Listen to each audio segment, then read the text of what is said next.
Hi all, ഞങ്ങളിതാ start ചെയ്ത് ഞങ്ങൾ നിസ്വേന്ന് കർഷ എന്ന് പറഞ്ഞൊരു സ്ഥലം കഴിഞ്ഞാൽ ഞങ്ങൾ ഇവിടുന്ന് വണ്ടിയിലാണ് ഞങ്ങളിനി അങ്ങോട്ടേക്ക് സലാലിലേക്ക് പോകുന്നത്. കാരണം ഞാൻ മുമ്പ് പറഞ്ഞതുപോലെ നമ്മൾ സുരക്ഷാ പ്രശ്നമുള്ളത് കൊണ്ടും പിന്നെ നമുക്ക് അങ്ങോട്ടേക്ക് യാത്ര അലോഡല്ല. അതുകൊണ്ട് നമ്മളിനി ഇവിടുന്ന് അങ്ങോട്ടേക്ക് കർഷ എന്ന് പറഞ്ഞൊരു സ്ഥലത്ത് നിന്ന് നമുക്ക് അവർ വണ്ടി അറേഞ്ച് ചെയ്യുന്നുണ്ട്. അപ്പോൾ ആ വണ്ടി കയറിയിട്ട് നമ്മൾ നേരെ സലാലിലേക്ക് ഇൻഷാ അല്ലാഹ് വണ്ടി നാളെ ഇന്നിപ്പോൾ രാത്രി ഇപ്പോൾ 7 മണിയായി. നമ്മളവിടെ എത്തുമ്പോഴേക്കും വണ്ടി അവിടെ എത്തുമെന്ന് പറഞ്ഞു. മസ്കറ്റിൽ നിന്ന് വരുന്ന വണ്ടിയാണ്. അപ്പം അതിൻ്റെ കയറിക്കഴിഞ്ഞാൽ നാളെ രാവിലെ എത്തുമായിരിക്കും ഇൻഷാ അല്ലാഹ്. റോഡിൽ നല്ല തിരക്കുണ്ട്.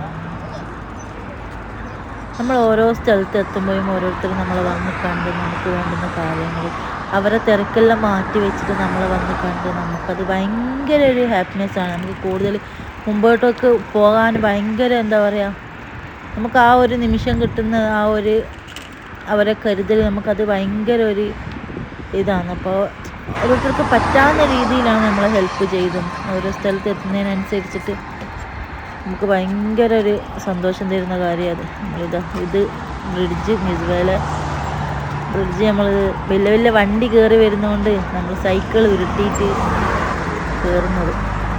മക്കൾ രണ്ടും നേരെ മുമ്പിൽ പോയി, ഞാനിതാ സൈക്കിൾ ഉരുട്ടിയിട്ടില്ല അവരതാ.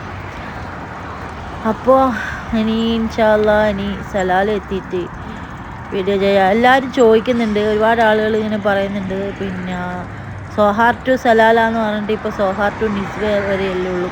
എത്രയോ ആളുകൾ എൻ്റെ അറിവിൽ വലിയ വലിയ എത്രയോ റൈഡേഴ്സ് തന്നെ മസ്കറ്റിൽ നിന്ന് തന്നെ സലാലക്ക് സൈക്കിള് ബസ്സിൽ കയറ്റിയിട്ടാണ് പോയിട്ടുള്ളതെന്ന് അറിഞ്ഞത്. അതുപോലെ ഞാൻ മാഷാ അല്ലാഹ് ഒന്നുമില്ലെങ്കിൽ ഞാനല്ല എൻ്റെ മക്കൾ ഒന്നുമില്ലെങ്കിൽ സോഹാറിന് നിസ്വ വരെ സൈക്കിള് വന്നു.